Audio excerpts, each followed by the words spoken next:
അഥവാ ഒരു വിഷയത്തിൽ ഒരു കാര്യത്തിൽ അഭിപ്രായ ഭിന്നതയുണ്ട് എങ്കിൽ അത് പറയുക എന്നുള്ളത് നല്ല മര്യാദയാണ്.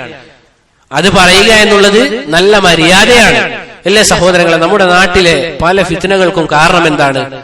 ഏത് വിഷയം അല്ലെങ്കിൽ ചില വിഷയങ്ങളെങ്കിലും ഒറ്റൊരഭിപ്രായം പോലെ പഠിപ്പിക്കപ്പെട്ടു, ഒരൊറ്റൊരഭിപ്രായം പോലെ പഠിപ്പിക്കപ്പെട്ടു എന്നുള്ളത് കൊണ്ട് പിന്നീട് ആ ഒരു അഭിപ്രായത്തിൽ അല്ലെങ്കിൽ ആ ഒരു വിഷയത്തിൽ അഭിപ്രായ ഭിന്നതയുണ്ട് എന്ന് ആളുകളോട് പറയുമ്പോൾ അവർക്കത് മനസ്സിലാകുന്നില്ല.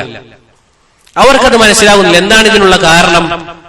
മുൻകാലത്ത് ആ ഒരു അഭിപ്രായം ഒറ്റൊരഭിപ്രായം പോലെ പറഞ്ഞു എന്നുള്ളത് കൊണ്ടാണ്. ആലോചിച്ച് നോക്കൂ സഹോദരങ്ങളെ, നമ്മുടെ നാട്ടിൽ എവിടെ കൈകെട്ടണമെന്നുള്ള വിഷയത്തിൽ സംവാദം നടന്ന നാടാണ് നമ്മുടെ നാട്. ആലോചിച്ച് നോക്കൂ സഹോദരങ്ങളെ, പണ്ഡിതന്മാർക്കിടയിൽ ശക്തമായ അഭിപ്രായ വ്യത്യാസമുള്ള കാര്യമാണ് ഒരാൾ നിസ്കാരത്തിൽ എവിടെ കൈകെട്ടണമെന്നുള്ളത്.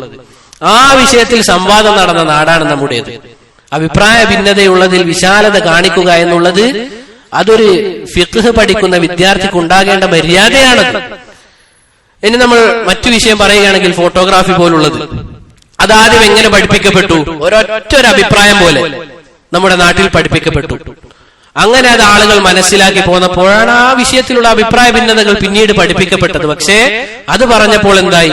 നിറം മാറി കളിക്കുന്നവർ, അതുപോലെയുള്ള സഹോദരങ്ങളെ, ഫിഖ്ഹ് പഠിക്കുന്ന ഏതൊരാൾക്കും നമുക്ക് കാണാൻ സാധിക്കുന്നതാണ് എത്രയോ പണ്ഡിതന്മാർ അവരുടെ തുടക്കത്തിൽ ഒരു അഭിപ്രായം പറഞ്ഞതായി കാണാം. പിന്നീട് അവർ പഠിച്ചതനുസരിച്ച് അവർ അഭിപ്രായം മാറ്റിയതായി കാണാം. ഇങ്ങനെയുള്ള ആളുകളെ അവർ കണ്ടു കഴിഞ്ഞാൽ എന്താണ് പറയുക? സ്ഥിരതയില്ലാത്തവർ എന്നാണോ? ലാ ഇലാഹ ഇല്ലല്ലാഹ്. ഒരിക്കലും അത് പാടില്ല. മറിച്ച് ഉലമാക്കൾ അഭിപ്രായ വ്യത്യാസം വിശാലത കാണിച്ച വിഷയമാണോ, നീ അത് കുടുസാക്കാൻ പാടില്ല. നിനക്ക് സ്വീകരിക്കാം, ശരി തന്നെയാണ്. നിനക്കൊരു അഭിപ്രായം ശരിയായി തോന്നിയെങ്കിൽ നിനക്കത് മുന്നോട്ടേക്ക് കൊണ്ടുപോകാം. പക്ഷെ മറ്റുള്ള ആളുകളെ നീ സലഫിയല്ല, നീ സലഫിയത്തിൽ നിന്ന് പുറത്തു പോയിരിക്കുന്നു എന്ന് പറയുന്നതിന് നമ്മൾ സൂക്ഷിക്കേണ്ടതുണ്ട്. കാരണം സഹോദരങ്ങൾ, ഇത് ചെറിയ വിഷയമല്ല. ആളുകളെ അഹ്ലുസുന്നത്തിൽ നിന്ന് പുറത്താക്കുക എന്നുള്ളത് ചെറിയ വിഷയമല്ല.